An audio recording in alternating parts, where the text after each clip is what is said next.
I always felt that like it looked smaller like in person than it did on TV. You're like, holy crap. Yeah. They hit the ball from there and it goes... That's a long way to hit a ball. The room we're in is what we refer to as the booth, or the broadcast booth, the announcer's booth. I say all the time with this job, you don't get paid to make things that are already working continue to work. You get paid to make things that stopped working work again. That's basically what I'm doing here, is just trying to figure out how deep does this rabbit hole go. I just have to take all of this in for a moment because this is incredible. What a view. I'm Adam Clairmont, and I am the travel A2 on Apple Friday Night Baseball. Fairly standard for most broadcasts is the open of the show will have the announcers on camera. And so sometimes they might have the headsets and they're looking over the camera. For our show, I'll be putting out, we call them stick microphones, and they'll stand kind of shoulder to shoulder right here, and they'll do their open. And when they're done with the open, we'll have our other A2 grab the stick mics, take away their IFBs, and they'll turn around, they'll sit down. And the rest of the game, they're gonna call from these headsets. They've got communication with the truck, with this headset, by basically using this talkback button. So if they're not pressing anything and the fader's up downstairs in the truck, then they're online or on air. But even when we're on air, you can just hit this talkback button. It takes you off air, and you're not going to hear them on the TV, but they might be asking something like, say, hey, do you have the third base angle of that close play at third base? Something like that. And then they might be able to pop that in on one of these monitors so they can sort of like see it. And then shortly after that, they're going to roll that play back and they're going to go on the air and they're going to talk about that play. This will just be volume in their headset. That's correct. So here's our volume. program audio. We're calling this a mix minus. So it has everything but themselves. And this is their side tone, we call it. So this is the mic coming directly back into themselves, and they can balance themselves versus the program. Up here during the game, there will be, Rich and Spilly. To the right or left, we'll have, we call it our stats person. So there'll be somebody over here on a PL or a comms box. And they're the people that come up with hey, this is the first time in 7 years on a Wednesday after a full moon that a left-handed batter came up and, struck out with just 4 pitches. These random stats, right? So that's that person. And they're kind of feeding that. Exactly, yeah. If you see where the W for Washington is, if you come back toward the seats, on the left or right, protruding just a little bit are little green boxes. In each one of those boxes, I'm sure there is at minimum a shotgun, possibly a parab with a condenser, and those are pointed toward home plate. So those are what we call our bat cracks. So those are the money mics. Those are a lot of fun. For this show, we've got a field reporter, Trisha Whitaker, very talented. So I'll be down on the field with her during the game. So she'll have a wireless microphone with a talkback button on it, similar to this one over here. And then we've got a player that we're gonna mic up tomorrow. We'll get a belt pack, a little lavalier will go up his shirt, clip on right here. That's gonna be the starting shortstop for the Washington Nationals. So this is what they'll put on underneath the jersey. Oh, so I suspect this is ultra light. Very light, yeah, here, feel it. Oh, wow, that is, lightest mic pack I've ever felt.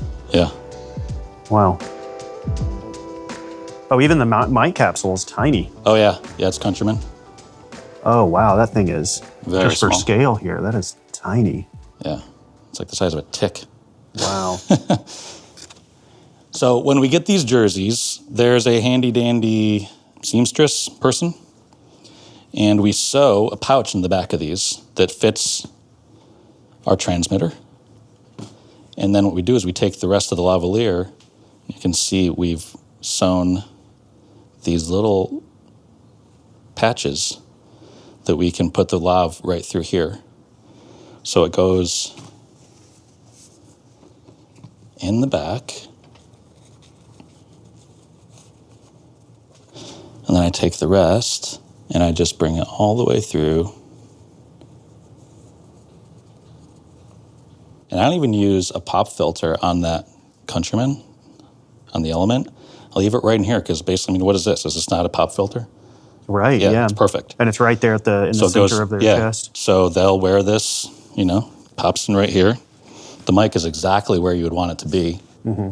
And then I just tell them, just move around a little bit. Do you feel it grabbing? Does it feel good? If they feel good, then we're good. I just make sure that the mic didn't pop out, sometimes it pulls a little bit, so I just make sure it's in place. If they feel good, just tell them to have a great game, and we get great audio.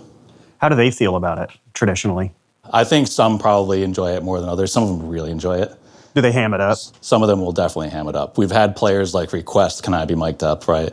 So it makes for a lot of fun, So it's very cool, especially like, you get like home runs, things like that. I like to consider it a lucky microphone. They want to wear this. It's going to be a good game for them. Field producer? All righty. Hey, field producer. Hello, hello, hello. All right, I do. I'll meet you on cams. Hey, camera. Yeah, so this is what we call facts. We're gonna run through all of our sources down to the truck and make sure everything is good. It's kind of like a sound check in music world.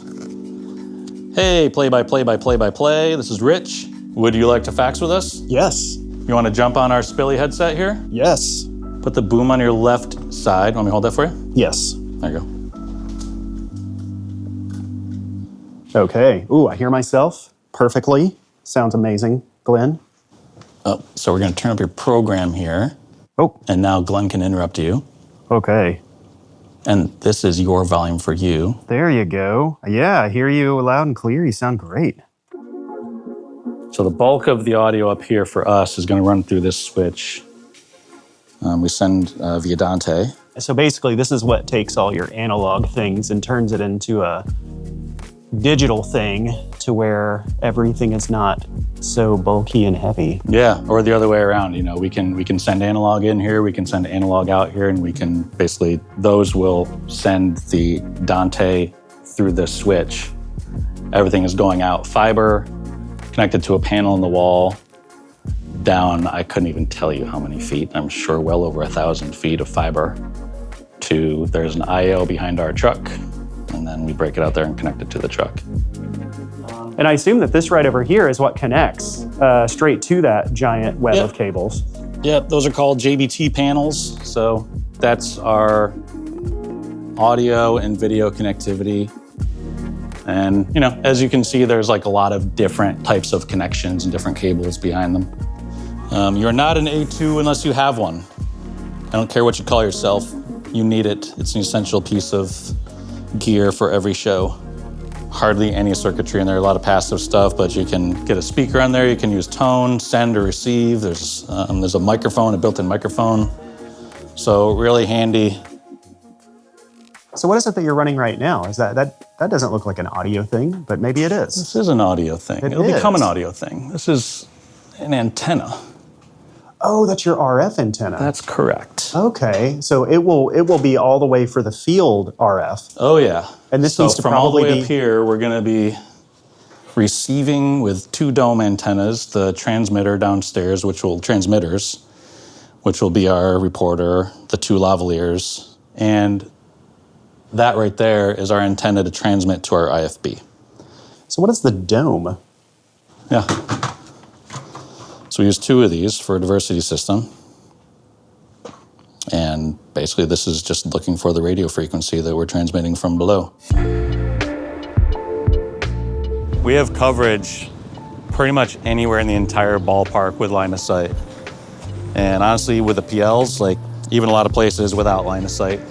How does this work and why is the microphone pointed backwards?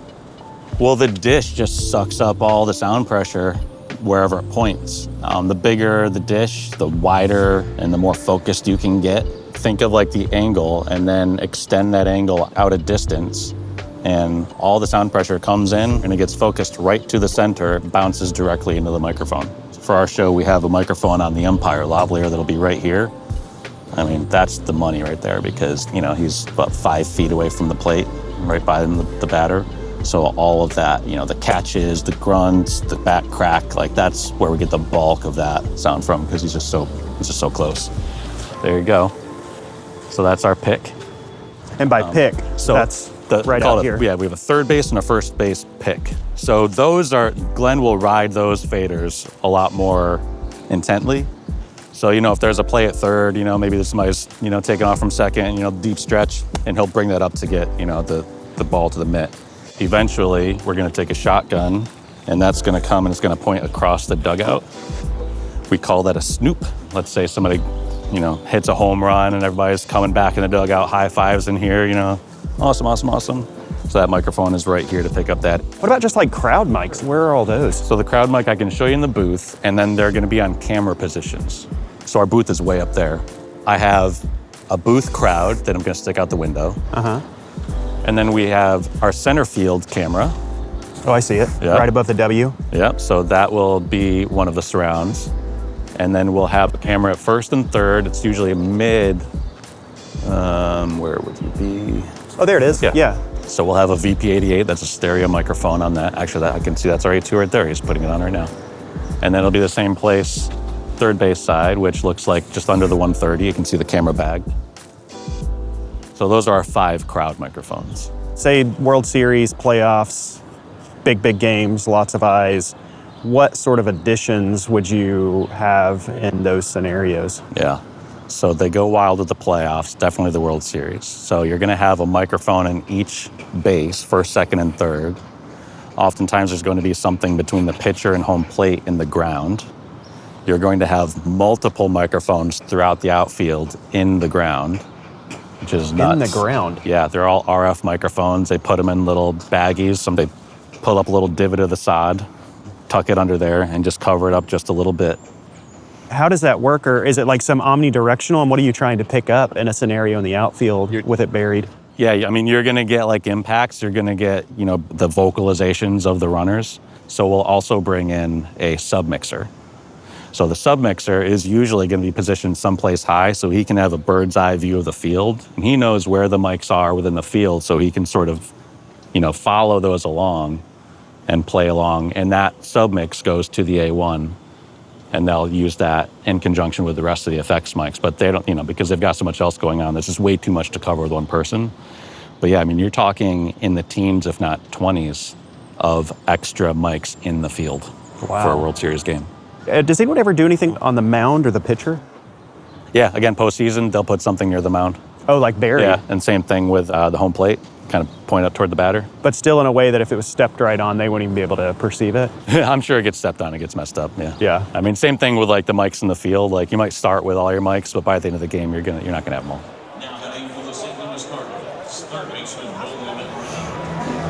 I've always been a baseball fan, and the fact that I can just get this view each week is kind of like, what? From making noise with my career, like to this, it's like, how did that? I love it.